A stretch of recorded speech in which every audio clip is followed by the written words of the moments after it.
Hello' কৃষক বন্ধুসকল, স্বাগতম জনাইছোঁ আপোনালোকক আমাৰ চেনেল য়োগী ফাৰ্মিঙলৈ। আজি আমি দেখাইছোঁ আমাৰ ফাৰ্মত থকা হাঁহকেইটা। তাতে মোৰ টোটেল 50 পিচ হাঁহ আছে আৰু ইহঁতক মই এতিয়া এনেকৈ বান্ধি ৰাখিছোঁ।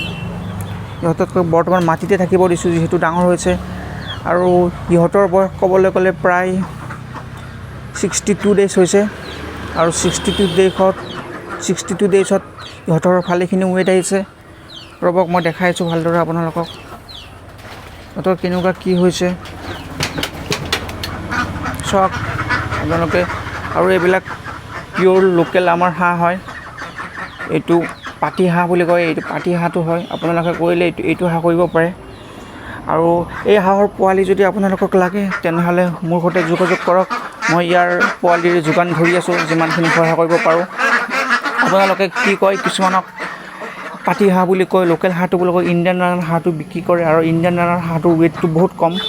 আপোনালোকে এইটো চাই লওক, এইটো পাতি হাঁহটো ল'ব পাৰিব য'ত পায় আপোনালোকৰ সুবিধা হয়। আপোনালোকে পোৱালিটো ভালদৰে চাই ল'ব কিনোতে, আৰু যদি মোৰ পৰা লয় তেনেহ'লে মোৰ পৰাও ল'ব পাৰে। মই এতিয়া দি আছোঁ যিমানখিনি দিব পাৰোঁ। আৰু বয়স অনুপাতে ইহঁতৰ ৱেইটটো ভালে আহিছে, আৰু মই ইহঁতক কণী পৰা বয়সলৈকে ৰাখিম কেইজনীমান, বাকী মতাকেইটা বিক্ৰী কৰি দিব লাগিব। মোৰ ইয়াতে মেল হাঁহ বহুত কেইজনী আছে, আৰু ইহঁতক ক'বলৈ গ'লে মোৰ যিহেতু পুখুৰী নাই, মই ইহঁতক আবদ্ধ পদ্ধতিতে ৰাখিছোঁ। এনেকৈ মই এটা খাল খান্দি দিছোঁ, আৰু ইয়াতে মই ইহঁতক ৰাখিছোঁ। ইহঁতক পানীটো চেঞ্জ কৰি দিওঁ, পানীটো চেঞ্জ কৰি 3 দিনৰ মূৰে ইয়াত চূণ ছিটিয়াই দিওঁ। তাৰপিছত ইয়াতে ইহঁতে থাকে দিনত, ইয়াতে এইখিনি জেগাতে থাকে। তাৰপিছত ইয়াত হ'লে ৰাতি থাকে, ইয়াতে যিহেতু গধূলি হ'ব হৈছে এইটো কাৰণত সোমাই থৈ দিছোঁ।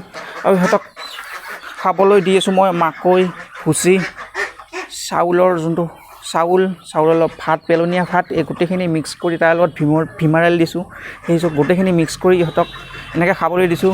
আৰু ইহঁতক মই 2 টাইম দি আছোঁ খানাটো এনেকৈ।